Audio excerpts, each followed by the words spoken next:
why don't we talk to our guest, Marin Katusa, who is nice enough to be Skyping in to talk more about the possible demise of the petrodollar. Marin, thank you for checking in. Is it true? Does the petrodollar go away? Well, it's the beginning of the end. It's not going to go away abruptly overnight, but this is the first battle of the petrodollar, and the Americans have lost this round by the Chinese and the Russians doing this deal. Remember, it starts with 1.3 TCFs, but this is the main artery, and it is expected that the Russians are going to double the capacity, and then all the capillaries, all the other pipelines that are going to be built to other Asian nations. This is a significant deal, and it's exactly what Vladimir Putin wants to do to the American dollar. Now, Marin, I guess the objection in the past has been the price that China was willing to pay for Russian gas. What changed? Well, a few things. First of all, if you look at what has happened in the Ukraine, the Russians realized that, wait a second, we're too dependent on the Europeans. And if the sanctions did come, they needed another out. Now, the Asians, especially China, with the brewing controversy of the South China Sea between Japan, they wanted to form a true significant alliance. But what's more important, what is a significant thing that the American audience needs to understand is after this deal was signed, the president of China said, we as in Asia, especially China, needs a new security model that includes Russia and Iran. Basically, a new United Nations that is Asian focused, that is not dominated by America and the Europeans. And then the day after that, Russia signs an 8 nuclear reactor deal. That's the first part of the deal with Iran.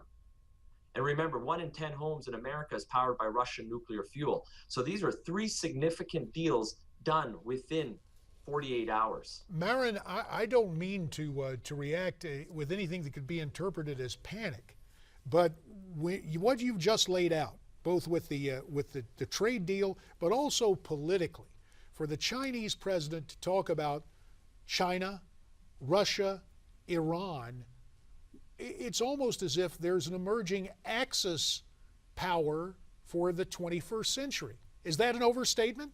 No, it's not. And I've been writing about this for years. And remember, we may look at it as an axis, but they're looking at us as the axis. We're the old axis. So it's important to understand that there's new boundaries, new alliances being drawn here. And the new growth, where everything's going, is going towards where China goes. You know, the world economy is depending on China. Well, Vladimir Putin and the Russians have situated themselves to provide the energy to the engine of future growth. And do not underestimate what the Russians are doing right now. It is significant.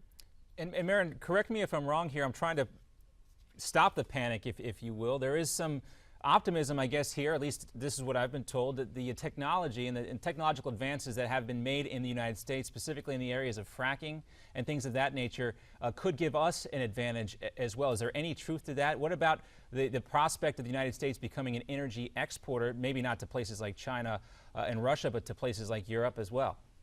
Well, this is something that we've been debating at Casey Research for quite a few years now. We've been writing about shale for a decade, and we have a great economist named Bud Conrad, and him and I have been going back and forth. And the reality is yes, these unconventional technologies, which now are eventually becoming conventional because everyone's using them, and opening up the horizontal drilling has opened up and unlocked these tight basins such as the Bakken and the Eagle Ford. However, if you see the big report out of the EIA where the California shales, the Monterey shales, basically they've downgraded them by 96%. So what's important for people to understand, just like every gold mine in the world is not the same, you have different grades, you get different sizes, that's the same with shale. Not all shale oil and gas deposits are made the same. Some are going to pan out, some aren't. Some need higher gas prices because they're dry gas versus wet gas, or they're heavier oil versus light oil. So these things are all very different, and we're still very early in this unconventional game within the world. Like Europe just started this whole shale game in the last few years.